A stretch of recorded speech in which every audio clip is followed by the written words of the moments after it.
In today's video, we are talking the 4 questions that most federal employees need help answering. Coming up next. Hey, my name is Mel Stubbs. I'm here on behalf of Retirement Benefits Institute, talking to federal employees about their retirement. If you like this information, please consider subscribing. In today's video, not only are we talking about 4 questions that federal employees need to answer, but 4 questions that they need help answering. The first question, do I have enough? Or how do I compare with other federal employees? It's always interesting to hear how people want to know what the comparison is with others. But the real question is, how much do I have and is it enough? We just recently did a video on how do you know when you have enough, so feel free to check that one out for a little more detailed information on this subject. What we like to do is get financial planning software and put all of your information into it. Put in your pension, your Social Security, if you have a spouse, their Social Security, all of your assets. We come up with a conservative rate of return, and most importantly, we need to come up with how much are you wanting to spend. Your lifestyle plays a big role in this. A certain amount of money can be enough for some lifestyles, but possibly not enough for other lifestyles. So we need to run this financial plan to make sure that you have enough. The problem is there's a lot of different scenarios.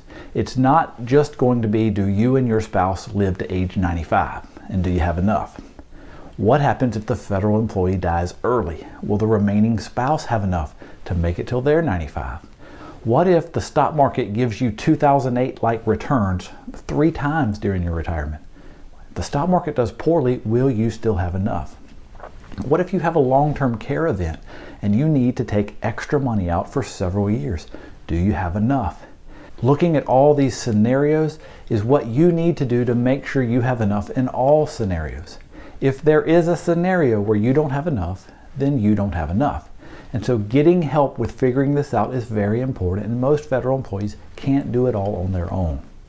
Question number 2, am I diversified enough? And am I invested correctly? One of those two is the question we get a lot. And some would say inside the TSP, you can't fully be diversified. The TSP only has 5 funds for you to choose from, and there are a lot of investment options that aren't available to you inside the TSP. You can't get real estate investment trust. You can't do sector funds. During the filming of this video, we're going through the whole COVID-19 here in 2020. And so a lot of people might want to get into the healthcare sector as they're coming up with vaccines, or the technology sector as Zoom meetings are getting more important. You can't do that in the TSP. You can't do some micro cap and really small cap stuff. It's not available to you because the S fund still is really big companies.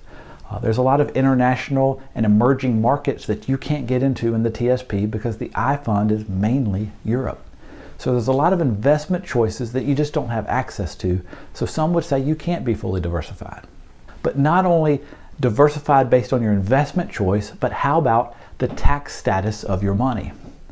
With the people we talk to, by far they have more traditional money than they do Roth money. Traditional TSP and traditional IRAs, you're going to pay taxes later. So whatever the tax rate is later, that's what you're going to pay. Now, if you think tax rates are going to be going up in the future, you don't want to do that. You'd rather go ahead and pay the tax now because it boils down to you want to pay the tax when you think the taxes are going to be lower. If you have a bunch of traditional money, you have a lot of tax rate risk. The risk that if taxes go up, it's bad for you. Inside of your traditional balance, it is a zero-sum game, meaning when you look at your balance, it's not all yours. Some of it's yours, some of it's Uncle Sam's. If Uncle Sam changes the tax rate, it is good for Uncle Sam, it is bad for you.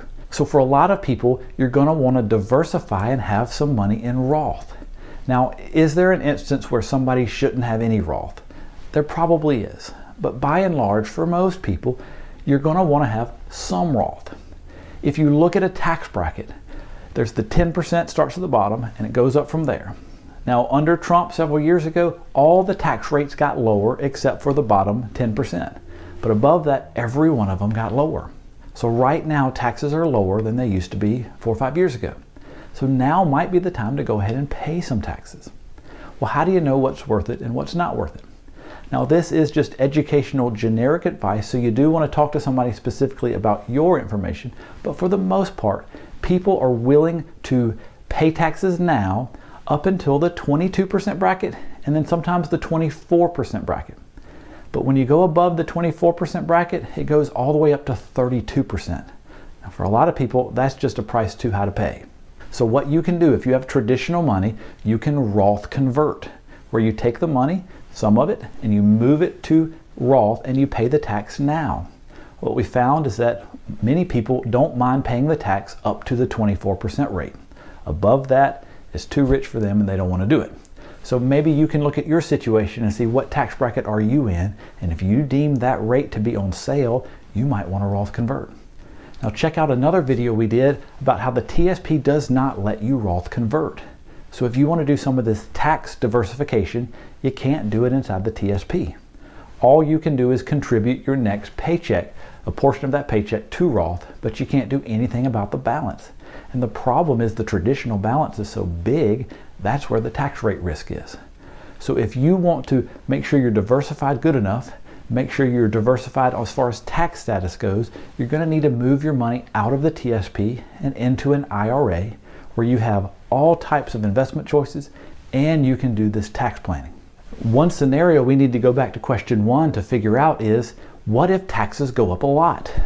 That means your pension is going to get taxed more. That means your Social Security is going to get taxed more. And it means the traditional balance withdrawals that you take, taxes are going to go up. So if all taxes go up, that means you have to take bigger withdrawals to meet your need. It might mean you run out of money faster.